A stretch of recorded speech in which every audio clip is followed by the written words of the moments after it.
Uh, I don't normally do this. I don't normally do videos after a football game, win or lose. I might do my podcast with my friend Brad. That's about it. But after these last two games, I got a lot I want to get off my chest, and this is the best way to do it. I don't care. I mean, hopefully people see it, but if you don't, nobody does, whatever. This is a chance to get this off my chest because I wasn't even mad when the game ended today. I've gotten more angry as times went on. I don't understand how. And I don't want to hear this crap about how good Memphis is. I don't care. They're good in the American Conference. There's no excuse to lose to them. There's no excuse to lose to Memphis. Now, I will say right off the bat, the officiating in this game was absolutely fucking horrible. Just horrible. Horrible. Their touchdown that made it 28-17, a clear and obvious push-off. Jesse Palmer and Dari Noka, who were just so blatantly rooting for Memphis this entire game. This atrocious commentary. Even they, or Jesse Palmer anyway, Dari Noka tried to play it off, but Jesse Palmer even said, I think that might have been offensive pass interference. Yeah, no shit. The defender's in good position. He's not touching it. He never even lays his hands on the receiver. Never touches the receiver. The receiver literally puts his arms out and shoves him to the ground and then makes the catch for a touchdown. And they call that on the defense. Just fucking horrible. And then I found after the game, this is an American Conference crew. I wonder if they, sure they didn't have any kind of, ulterior motive to their calls in this game, did they? But having thrown that out there, and yes, they were fucking terrible. This loss shouldn't have come down to the final couple of minutes. The offense comes out, third play of the game, 65-yard touchdown pass to the tight end. We're off and running. Defense lets them go down the field, but then holds them to 3. And I'm thinking, all right, just go score. Just keep scoring. They can't stop our offense. And for the first half, they couldn't. Not really. I mean, we stopped ourselves with penalties or with penalties. Jalen Green had a bad throw that was intercepted, but we stopped ourselves. They couldn't stop us the whole first half. Second half comes out, second week in a row. Second half comes out and nothing. We scored 10 points combined in the last 2 games in the second half. Not going to cut it, guys. You're up 28-10 at one point. You lose 32-31. Just not going to cut it. 10 points in the second half of 2 games combined is not going to cut it. The defense was atrocious. Atrocious again. Especially the lack of effort. I'm not as mad, in some ways the secondary wasn't terrible for the most part. And like I said, that one deep ball that Memphis got for a touchdown, there was an obvious push-off. Obvious. I hope that referee goes to hell. It was obvious. But they couldn't stop the run. When Memphis decided to run, they were just gashing us. And on top of all that, the lack of effort. There's no effort from these guys. Sorry, Dix, Ball, you 3 are supposed to be all conference players. Y'all ain't done shit. In 4 games, nothing. Sorry, you had the running back on that long 65-yard touchdown run they had that made it, what was it, 31-26, I think? They break free. It's 3rd down and 4. You have him in the backfield. It's going to be 4th down. They have to punt the ball. You literally just whiffed on the tackle. And then just jogged. You're in camera view the whole time. No effort to try to catch the guy. Just jogged and watched him run into the end zone. And I don't remember who it was. It was one of the big name players at the very end of the game. After Mike Washington fumbles the game away, we still have 3 timeouts. We get them to 3rd and 10 with a timeout left and about 1:19 to go. And they're about to have to punt from their own end zone. So again, we're in a position, even with no timeouts, we're going to get the ball midfield, maybe our own 40, plenty of time and a chance to win the game. All you got to do is make the tackle. And they're not even trying to get a first down. They're running a design quarterback draw, just trying to get a few yards for their punter. That's all they're trying to do. And you just carry the running back, or the quarterback, not even running back, and not even the starting running back or quarterback. This is a tiny-ass little 18-year-old freshman who just got put in the game because their starting quarterback's helmet flew off. You hit him in the backfield, and then you just carry him. You just go for a ride for the first down. No effort to try to bring the guy down. You just let him carry you for a first down.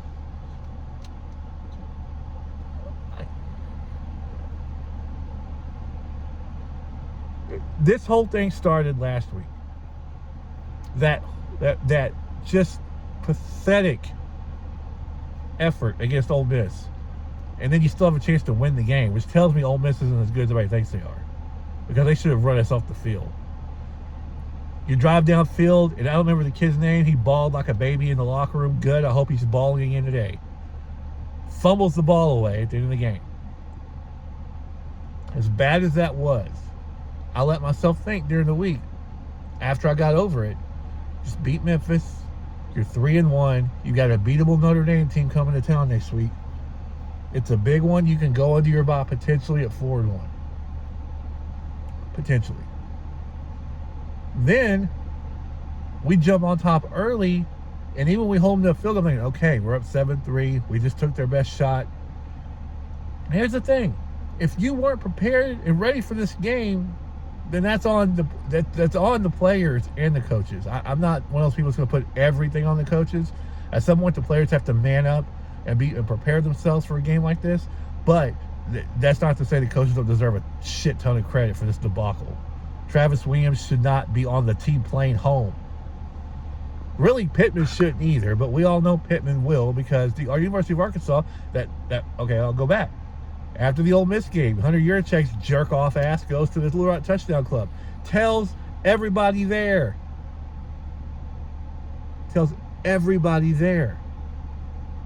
that this team's not, Arkansas football is not set up to win a championship. We should just be happy to be competitive. You go there to Little Rock Touchdown Club and you tell the people at the Touchdown Club that Arkansas, you should not expect playoffs. You should not expect any chance at a national championship. You should just be happy to be competitive. We should be happy to go 6-6. Your AD just told you that. And somehow that motherfucker still has a job. Hunter Yurichek can go he can go jump off a bridge. And then the team comes out today, and I'm hoping, beyond hope, I'm hoping that the players and coaches take what he said and use that against him. Go out there and play your ass off today and prove to him that you're good enough, because I felt like they were, even after the Ole Miss game. Felt like they were better than they showed that night, and they were a better team. Well, guess what? They proved today they were not. And yes, the officiating was a fucking joke. It was terrible. Terrible. One-sided and just ridiculous. To the point where I said during the game, I told my wife, if we win this game, it'll be the best win Sam Pittman's ever had, simply because of everything they had to overcome. A team with knowing that their only shot at making the playoffs is to beat us today, and an officiating crew that's just bound and determined to get them there. I ain't worried about the crowd. I got so tired of hearing about Memphis's crowd. That crowd was a joke. It was half and half. Maybe 55-45 Memphis. Maybe. And half the stadium was shut down for construction. So I don't care about the crowd. The home field advantage meant jack shit. It was the officiating and the fact that Memphis was motivated and we weren't. And that goes on everybody. That goes on the coaches, but also goes on the players. At some point, be a fucking man and motivate yourself. Get yourself ready for the game. Especially after last week. But that last play proved to me that this team, these players, not just the coaches, the players, everybody wearing that uniform or wearing Arkansas on their shirts. I'll go so far to say maybe even Bobby. Because the second week in a row, the offense has been atrocious. Now, of course, I'm not saying get rid of Bobby by any means, but I'm just saying he's not immune to criticism because the offense in the second half these last 2 weeks have been a joke. But at some point, people have got to start paying around here for this shit. This is unacceptable. This university is too good. These fans are too good to keep putting up with this shit. It's like we're afraid, as a fan base, we're afraid of saying the wrong thing. We're afraid of not being real fans. And about anybody out there that happens to see this, that's one of those people that said, oh, if you get mad after a loss, you're not a real fan. You're supposed to support these boys. They're thick and thin. Go fuck yourself. Don't call me not a real fan. Look at what I'm wearing. Arkansas. I got up today ready for this game. I was excited into the whole thing. And when it ended, I wasn't even mad. But as time has gone on, it's been almost 2 hours since the game ended, I'm pissed. There's no excuse to keep losing to teams like this. Louisiana Monroe, North Texas, Western Kentucky, Vanderbilt. We got ran off the field by Vanderbilt when Chad Morris was here. We lost to Vanderbilt at home and Jay Cutler was their quarterback. Unacceptable. And now our little brother in Memphis. The only thing that could have been more embarrassing losing to Memphis would have been losing to Arkansas State. I don't care how good they are. I don't care how many games in a row they've won or how many SEC teams they've beaten. They've beaten terrible SEC teams. They've not beaten good SEC teams. And at this point, they still haven't. I don't know how many Memphis people on Twitter celebrate. They fucking stormed the field after beating these clowns. Are you kidding me? We weren't ranked. We weren't that good. I even told them that. I was like, congratulations. Now go win out. Go make the playoffs. I kind of hope they do. I got no issues with them. But stop celebrating like you just beat Alabama. You beat nobody. You beat a bunch of losers that blew an 18-point lead. And a coach that doesn't give a damn. Golly gee darn, I don't know what to do next. I don't know how to change 7 and 20 in one-score games. 7 and 20 in one-score games. But I guarantee you he'll still have a job. Why? Because Yurachek don't give a shit. He don't care about this program. He don't care about winning. All he cares about is the money in his pockets. Until we get rid of that sorry-ass clown, Pittman will never go anywhere. And here's the thing. I fucking hate Hunter Yurachek. I like Sam Pittman. But it's time to go. It's done. You want to stick around and be offensive line coach? I'm fine with that. But as far as head coach goes, you got to go. But I have no ill will towards Sam Pittman. Hunter Yurachek can go screw himself. He is as bad as Jeff Long. Those two worthless clowns can go to an island together and live there forever. This was a once proud football program. Guys, go look. Go look it up. Arkansas is one of the top 30 winningest programs of all time. I think we're in the top 25 when the season started. I don't know where we're at now, but at one point we were in the top 25 all-time winningest programs. So quit telling me we can't win here. And I'm not one of those people saying national championship. Of course I would love a national championship. Oh my God, it'd be a dream. But no. This year I said 9-3. Go to a good bowl game. Get a chance for 10 wins. I thought that's what they could do. Now they'll be lucky to go 3-9. You look at the rest of the schedule, who are they beating? With this defense, who are they beating? Unless they get rid of Williams and go find somebody. And here's the bad part. If we had a bye next week, I'd feel a little bit better. We got to get through Notre Dame before we get to the bye. So you're going to be sitting at 2-3. So even if there are changes made, they're not going to make it till the bye week. They're going to do anything this week. Travis Williams is safe for another week. And then the way this university goes, the way this football program goes, we'll come out next week against Notre Dame and somehow miraculously pull off a great win. Or even not a great win, just a close loss where the defense plays well the whole game. And they'll keep them all around again. Oh, see, that's all we needed. No, they're going to stick around. I'm not one of those people. I wasn't one of those people last year. I don't want to see this team lose to get rid of the coach. But at this point, I don't know what else to do. Like, we just get the 6th win. That's all Yurachek, you're a bitch, is going to need to keep him around for another year. Until the university mans up and gets rid of that piece of shit, we're stuck here. It's not Sam. I mean, he's doing the best he can. He obviously can't do any better. But again, I don't have any ill will towards Sam. He's just not a good head football coach, and that's fine. My ill will is towards Hunter Yurachek. And if that piece of shit thinks for a single second he's going to get any kind of credit for John Calipari, he can really take his ass back to wherever country his namesake is from. Because you had nothing to do with getting John Calipari. Nothing. John Tyson got John Calipari. Now, I tried to give you credit a year and a half ago when I did my first podcast with my buddies, and I don't know what I was thinking. Going back listening to it, I don't know what I was thinking. No, Hunter Yurachek don't get any credit for that. That was all John Tyson calling up his best buddy and saying, hey, why don't you come coach at Arkansas? And John saying, okay. He didn't come because of Yurachek. And he has more power after being here for a little over, I guess, a year and 5 months. He has more power here now than Yurachek will ever dream of having. As far as football coaches go, we do get rid of Pittman. I don't know where we go from here. I don't know who you can go get. It don't say crazy things like Nick Saban. Nick Saban's not coming out of retirement. He doesn't want to coach now because of the NIL, because of paying players, because of all this shit, which I always thought he did anyway. But now it's legal, and now he has to deal with everything else that goes with it. He doesn't want to. He's not coming out of retirement. We're not getting Nick Saban. And even if we did, I feel like we would get the Nick Saban that we would basically get the version of Nick Saban that the Cowboys got with Bill Parcells.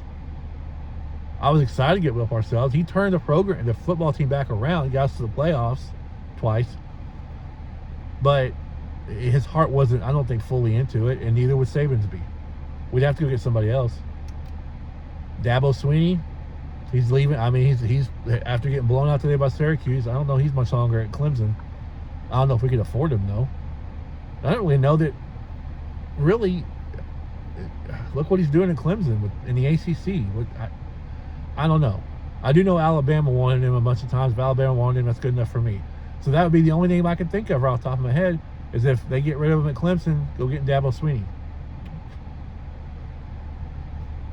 Who else would you get? John Gruden? Come on, be real. I mean, would I be against it? No, because I still think he's young enough in spirit anyway to connect with college kids. A hell of a lot better than Bill Belichick is. But I just want to have a year at Arkansas where we can have fun, man.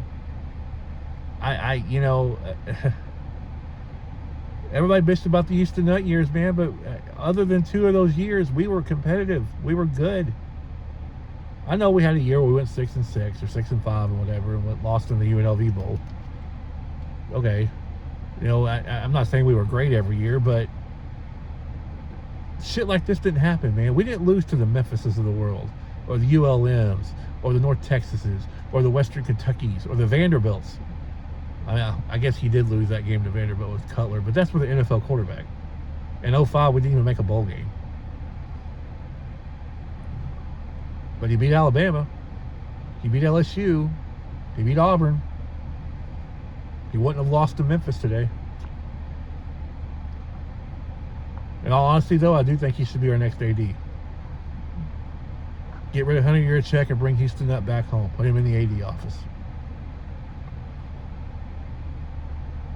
Because obviously Yurachek don't give a shit about the state of Arkansas, about the fan base, about the university, or anything else. All he cares about is himself. So real quick, my dad messaged me a minute ago and he didn't watch the game, want to know what happened. So I'll go through it real quick. Started off pretty hot, got the ball first, went down, had a lost yardage play on the very first play, and I thought, Then we got 13 yards on the next play and 65-yard touchdown to Jones, the tight end, to go up 7-0. Then Memphis had a long drive, answered with a field goal. I can't remember exactly how it happened all the way through, but eventually we got up 28-10 late in the first half. They started driving downfield, hit a long pass down the sideline, in which their receiver just shoves our guy to the ground. I mean, running downfield, he had his arm stretched out like a McFadden stiff arm and just shoves our guy who never even touches him. Never lays a fingertip on him. Throws a flag. Everybody's thinking it's going to be offensive. They call it on the defense. Well, he's not even close enough to touch him. He just gets shoved down from a distance. And somehow that's on the defense. These American Conference referees are an absolute fucking joke. That crew today ought to be fired. They ought to not ever get to call a game again. I swear to God, if they ever step foot in the state of Arkansas, they ever get their brains beaten in. Some of the worst officials I've ever seen in my life. The most lopsided, one-sided officiating. And that's not making excuses. That's the honest to God truth. When even Jesse Palmer and Dari Noka, or not Dari Noka, but Joe Tessitore, those two fucking nerds calling the game for ABC, sat around and said, these are some questionable calls, because they spent the whole game rooting for Memphis. Memphis this, Memphis that. It was the Memphis TV network. But even when they even say something like that, that there's something wrong with these officials. They were a joke. They were a travesty. I wish somebody would just literally beat the dog shit out of them. Just let the kids play the game, you dumb motherfuckers.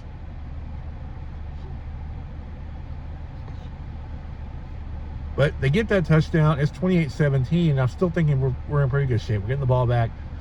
We get nothing. They score again. Let's see. I'm trying to think. I think they make it 28-20. And then we go down and get a field goal and make it 31-20. They come back, score a touchdown. Don't get the 2-point converted, so it's 31-26. We're driving the ball. Taylon Green tries to roll out, loses his footing, a false flat on his face. We're at the 30-yard line of Memphis or so. It's a 47-yarder, which he made a 47-yarder early in the game, so I think it's makeable for him to make it a 34-26 game. Taylon Green drops back, starts to roll, slips on his own feet, falls on his ass. And he loses enough yardage, we have to punt. Pin him down inside the 4-yard line, and in 3 plays, they go 96 yards, including like a 60-something yard run for a touchdown. In which Xavier Story busted through the line. It was 3rd and about 3. Had the guy in the backfield for what would have been a 2-yard loss in a punting situation, and just let the guy go. Had him dead to rights, had his hands on him, and then just let him go. Guy hits the sideline. Story just slowly jogs down the field as the guy runs 60-something yards for a touchdown. That gives them the lead. They don't get the 2. It's 32-31. We're driving the ball. And we're doing a good job chewing up clock, too. It's down like a minute 20. We're at 2nd and 4 at like the 7 or 8 yard line. They hand off to Mike Washington. Bounces up the middle, gets a first down, and then suddenly all the Memphis players are jumping around, pointing the other way. And I'm like, no, not 2 weeks in a row. No, he was down, right? They showed the replay. Nope. He was on top of a defender. Ball gets knocked out. Memphis comes up with it. I turned the game off. I'm mad. I'm like, this is it. Game's over. I didn't remember we still had 3 timeouts, a minute and a half to go, or about a minute and 15 to go. And they were inside their own 5. So we stop them first down, stop them second down. It's 3rd and 10. And their quarterback loses his helmet. So he has to come off the field for a play. So they have their backup freshman quarterback come in. And literally all they're trying to do is to gain a few yards to punt the ball easier, where they're not punting out of the back of their own end zone. One of our guys, I don't remember who it was, whoever that fat fuck was, should not ever be allowed to play a down again. I don't care if it's Story. I don't care if it's fucking Ball, whoever it is. I don't care. He comes up the middle into the pile. Our guy gets his arms around him and then just carries him for a first down. He has hit 2 yards past the line of scrimmage. It is 8 more yards to go. He literally carries this fat fuck for 8 yards in a first down to seal the game because we're out of timeouts. All he's got to do is bring him down, man. Bring the fucker down. And we get the ball back. We call a timeout. We still got over a minute to go. We're getting the ball probably around the 40, maybe midfield. All we need is a field goal to win it. Probably, I think we still win the game. If not, at least you give your offense another chance. Nope. He carried the son of a bitch for a first down. And that was the point where I was like, I can't even be mad. I just laugh at it at this point. Like, the lack of effort, the lack of hustle, the lack of heart on this team is mind-boggling to me. Just tackle the little bastard. You have about 100 pounds on him. I don't care how strong his legs are. You have 100 pounds on the fucker. Just bring him down. I'll give you have to grab him by his helmet and slam his face into the ground. Just bring him down. Nope. Just let him carry him and just dance with him all the way to the first down marker.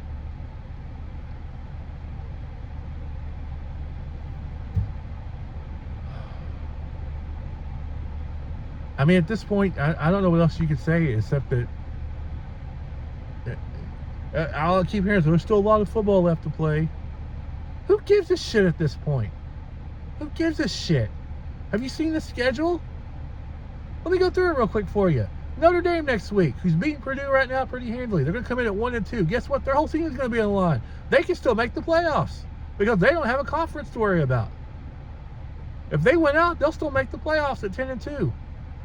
So they're going to be playing with their asses off. We're going to get right off the field in that one. Before today, I thought we had a chance. Before this game, I thought we had a chance. Now, we'll be lucky to lose by 21. They're going to become motivated with something to play for. This team has quit. Quit on Sam Pittman. They've quit on Travis Williams. Then we get a bye week. And then we get to go to Knoxville and play Tennessee, who, other than that loss to Georgia last week, has been killing teams. Putting up 50-plus points a game. They put up 44 last week against Georgia. They're going to put up 100 on this defense. Then after that, we get 3 straight home games. Yay, against a top 10 A&M team who's probably going to be undefeated when they come to town. An Auburn team, if they beat Oklahoma, they may very well be as well. And then Mississippi State, who's already 3-0. Probably, they're going to be 4-0 tonight. They play some directional school tonight. They're going to be 4-0. The worst they'll be when they come in is 4-3, which after going 2-10 last year, that's going to be a win for them. So they're going to be motivated. And after that, we get to go to Baton Rouge. Play a top 5 LSU team. They may not be by then, but right now a top 5 LSU team. Then we get to go to Austin and play Texas. And then we end the year with the Battle Line rivalry game against Missouri, who we haven't beaten since 2021. We've beaten one time. I guess twice. I think we beat them in 2015 and 2021. Beat them twice in the last 13, 14 years. So yeah, where are the wins that justify getting excited about more football to play? I don't think they beat anybody left on the schedule. Could I be wrong? I could be. I'm not going to say for sure. But after what I saw today, I don't have any hope. My buddy has season tickets. He invited me to go watch him play Notre Dame next week. I'm not 100% sure we're going now.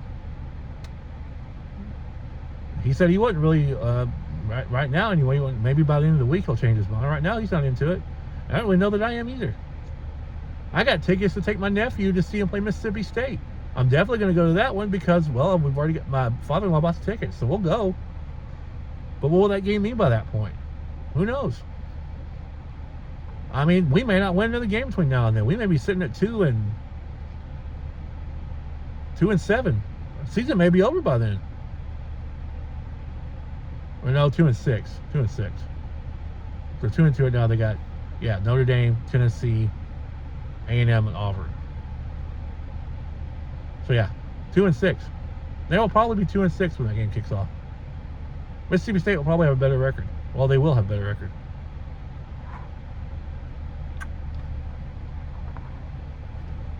Losing is one thing. As a University of Arkansas fan, we are used to losing. We are used to it. It's ingrained in our DNA. And to hear people say that, we're low Arkansas, we shouldn't bother us too much. We should just be happy they're competing. Fuck that. But at this point, just because you're used to it doesn't mean it makes it any easier. Losing to teams like Memphis. I mean, last year we almost lost to Alabama Birmingham. Now, this is not quite that level because UAB is terrible. Memphis is a good program, but still. And Memphis, grow up. Go beat a real team. That charge in the field and crying on the sideline. They had players crying on the sideline after the game. We're not the first SEC team you've beaten. They've won 5 in a row now against the SEC. And God knows we're not good. I don't know what was so emotional about beating us. But you better make it count.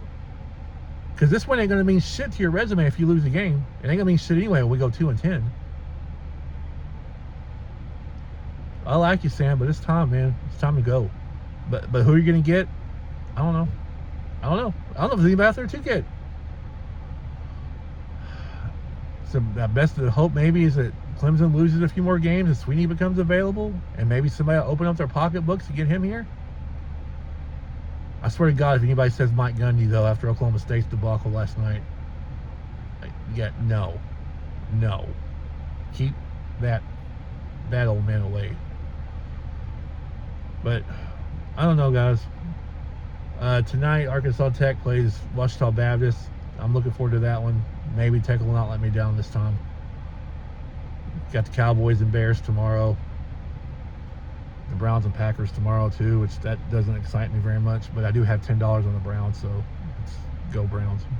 Help me help something go right this weekend. But anyway, this is Aaron with the Cleats on the Rock, and just doing kind of my own thing today. And man, it's amazing. 2 weeks ago, I was feeling great. Everybody's feeling great. Now, 2 weeks later, it feels like the season. Well, it doesn't feel like it. The season is over. There's nothing really to play for at this point except trying to somehow muster up 4 more wins and get to the Liberty Bowl again. Ooh. Who gives a shit? Anyway, go Tech tonight. Go Cowboys tomorrow. It's Aaron with Cleats on the Rock. Thank you for watching this video. I don't know why I keep saying that. You're not going to be watching on Cleats on the Rock page and watching on my page. But anyway, talk to you guys later. And usually I finish it with Go Hawks, but not this time. See you guys later.